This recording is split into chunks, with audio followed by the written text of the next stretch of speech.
Kung ang hanap mo ay ang ultimate batil patong food trip, hindi mo mamimiss yan dito kasi sa Tuguegarao City pa lang, over 200 pansiterias na ang mapagpipilian mo. At pupuntahan natin yung isa sa mga pinakanaunang nag-serve ng batil patong sa kanilang kainan.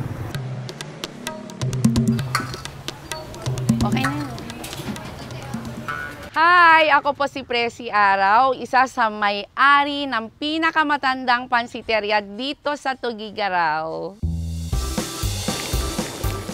Sauce po ito, ma'am, kaldo. Opo, andito na yung ng stock ng bones. Andyan na. Ako, ma'am. Wow, hindi lang buto-buto, Yes po. Ito. Charan! Wow. So, buto rin po ito ng baka? Kalabaw. Lagay natin. Lalagay lang natin.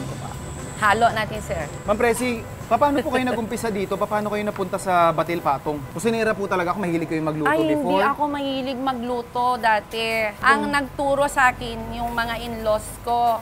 Kasi sila ang dating nagluluto dito. Pamana ito ng mga in-laws ko sa mister ko.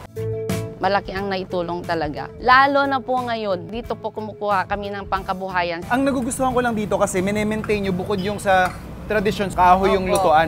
May sentimental value eh. Sentimental value. Yes. And siguro from a culinary standpoint, yun nga, may nai-infuse o may nailalagay na aroma doon sa ating siniserve. Kakaiba yung inyong sandok. Ano pong tawag sa inyo dito? Pakul. Pakul? Yes po. Ganito yung shape niya, saka design. Opo. Siyempre, pagka sandok ka. At saka itong gilid kasi, sir, yan yung pag-cut mo ng, ng noodles. Ano yung sekreto bakit tumagal ng more than 50 years itong pansiteria ninyo? Siguro dahil sa andun yung love ng pagluluto. Bilang isa sa pinakamatandang pansiteria dito sa Tuguegarao, sobrang proud po ako. Pasado ba ako, ma'am? Ay, super, sir! Pwede ba ako sumideline muna dito? Naku, hindi ko kaya yung ano mo, sir. Okay na ako, basta pwede kong kainin lahat ng pansit batil patong na gusto ko, ha?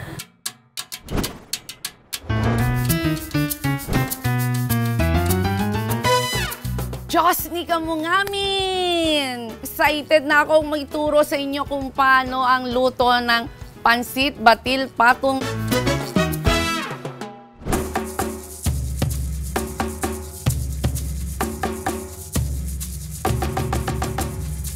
Siyempre, Knorr shrimp broth cubes, pampalasa. Umpisahan na natin. Isa muna natin yung hipon. Dahil mahal ang shrimp, nakakatulong ang Knorr shrimp cubes. Dahil para sa akin, malasa talaga ang hipon. Tikman natin.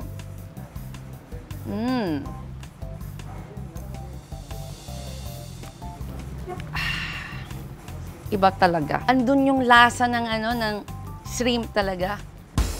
Ayan, kumukulo na. Ihalo na natin tong Mickey. Tatanggalan na natin ng sabaw. Gagamitin natin ito sa batil. So next natin, tong itlog na ipapatong na natin.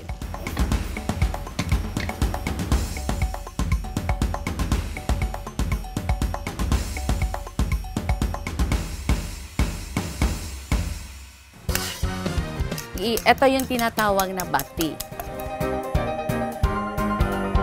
Wow, gutom na ako. Gusto ko nang kumain.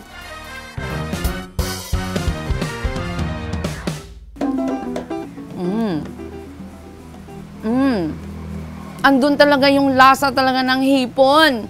Ay, parang ayaw ko nang tigilan.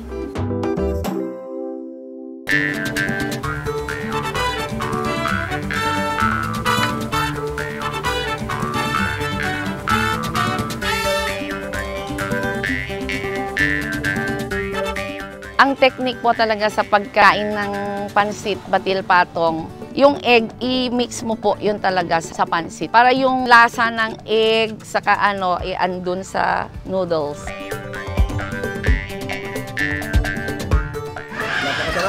Pansit batil patong! Philippines #1! Binisita ko si Sir Dodi. para ituro sa akin. gumagawa ng mano-mano na Mickey dito sa Tuguegarao. Yan, saktong-sakto. Master yung kausap natin. Ito na yung shop mo, sir? Walang special equipment talaga na ginagamit. Wala. Kahoy lang. Sige nga, Tatay Dodi, turo mo sa akin kung paano mo ginagawa yan. Oo!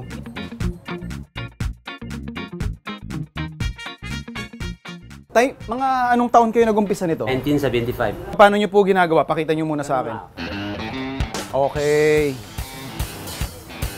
Tama ba ginagawa ko, Tay? Opo, tama.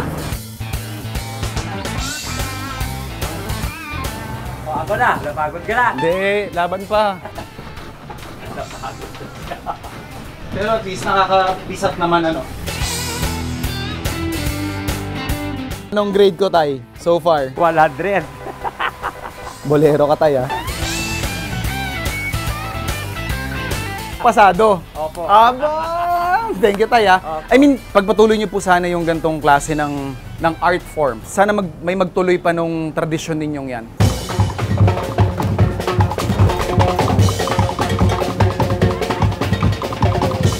Maganda ang bakbakan ng ating competition sa Pansit Patil Patong. Mukhang kakaiba yung sa inyo, sir, ah. Ano yan? Patola? Patola na may toge po. Wow! Na may utak po. Utak ng kalabaw.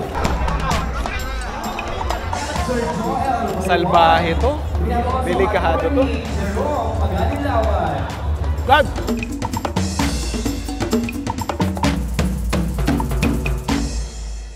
Our champion, Pansit Fest 2023 is Marian's Pansiteria! Congratulations, Marian's Pansiteria! Contestant number 12, Marian's Pansiteria!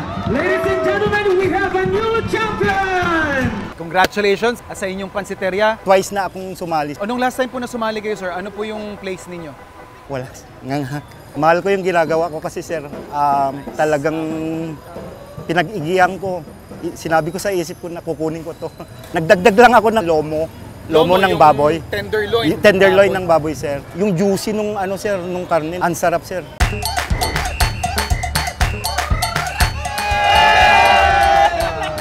Tapos nilang ilutong napakasarap nilang pansit. Ito na, Pansit Patil Patong Eating Contest in 3, 2, 1, go!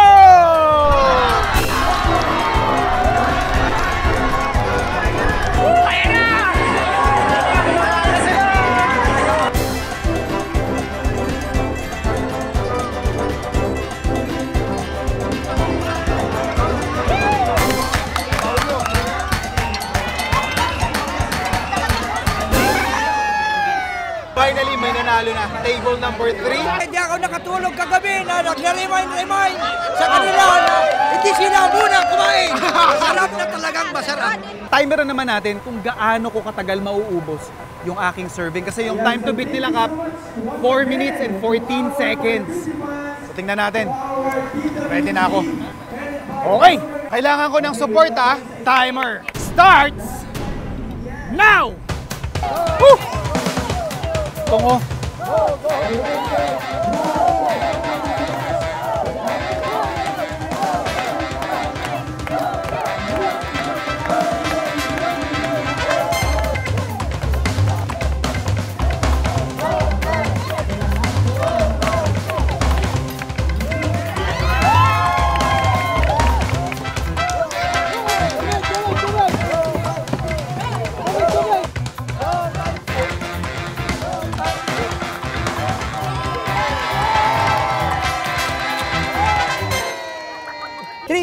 Minutes, tapos na.